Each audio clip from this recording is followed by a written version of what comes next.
نفرمایید که ما که رفتار بدی جلوی چشم بچه انجام ندادیم، همه رفتارهای خوب جلوی چشم بچه انجام دادیم، بچه ما چرا خراب شد؟ رفتار خوب بچه رو تربیت نمیکنه. رفتار خوب بچه رو تربیت نمیکنه. چی بچه رو تربیت میکنه؟ مبارزه با هوای نفس. یعنی ببینه بچه شما یه چیزی رو دوست داشتید، چشم پوشی کردی، صبر کردی، خودداری کردی، تحمل کردی، لبخند زدی. هرچه بیشتر این رو در شما ببینه بچه شما بهتر خواهد شد. ببینید بچه ها در مورد نماز خوندن شما میدونید چی قضاوت میکنن؟ میگه مامانم دوست داره نماز میخونه، دوست داره میره هیئت، دوست داره قرآن میخونه، مامانم دوست داره حجاب داره. بعد به خودش مراجعه میکنه، به خودش میگه که تو چی دوست داری؟ تو هم برو دنبال دوست داشتنیات.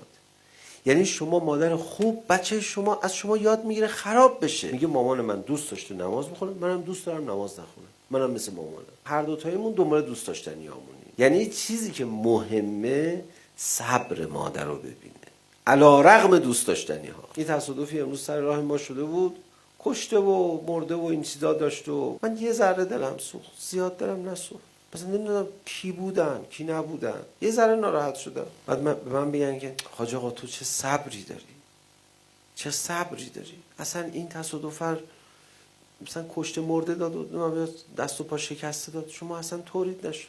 این صبر به درد نمیخوره ها. اصلا به من ربطی نداشته، نه بچه من بوده، نه بابای من بوده، نه داداش من بوده، به من ربطی نداشته. مثلا نمیشناسم کی هستش که قصه بخورم که بعد بخوام صبر بکنم. از این صبر من کسی درس نمیگیره آدم بشه چون صبر در مقابل دوست داشتنی نیست. نه، صبریه که ارزش نداره. شما رفتارهای خوبتون باید ارزش داشته باشه تا رو بچه اثر بگذاره. ارزش بخواد داشته باشه باید در مخالفت با دوست داشتنی هاتون باشه. بچه میدونه شما اینو دوست دارید، ازتون گرفتن، گفتی ابی نداره.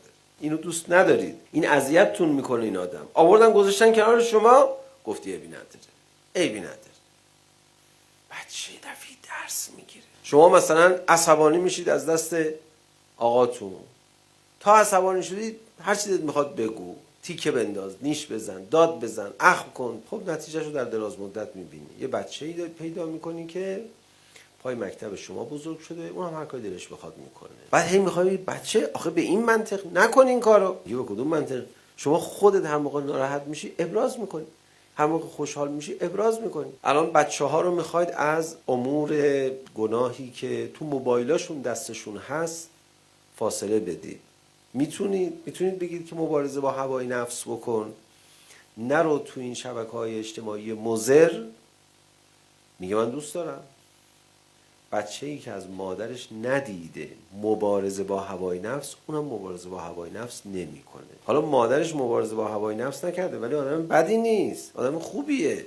وقتی که شما صبر تو، مبارزه با هوای نفس تو نشون دادی به بچه‌هات در دراز مدت بچه‌های خوبی میشن.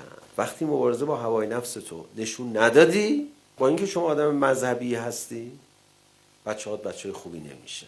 باید مثل مادر حضرت موسی باشه آدم. خدایا باشه دادم بچه‌مو، بده بره. قلبش رفت با بچه. خدا پیغمبر بهش برگردون. مثلا اگه به خدا اطمینان نمی‌کرد هیچ، همون بچه هم نداشت. باید آدم دوست داشتنی‌های خودشو بذاره توی سبد، بذاره تو آب دریا. برو خدا گفته برو.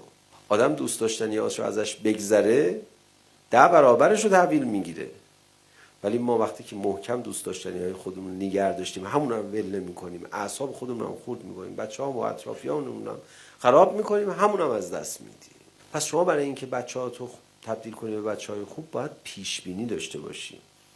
من الان که دارم مبارزه با هوای نفس میکنم، در آینده بچه‌م از من الگو خواهد گرفت.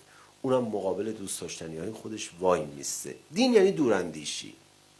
یه دفعه نمیشه بچه علاقه‌مند شده این گناهو انجام بده، بچه بذار زمین دست به گناه نزن. میگه ببین نمیتونم مامان، من نمیتونم دست از دوست داشتنیام بردارم.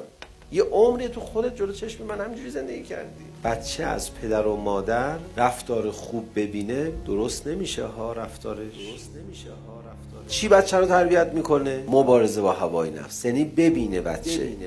مادر خصوصا نقش تربیتی داره. نقش تربیتی داره.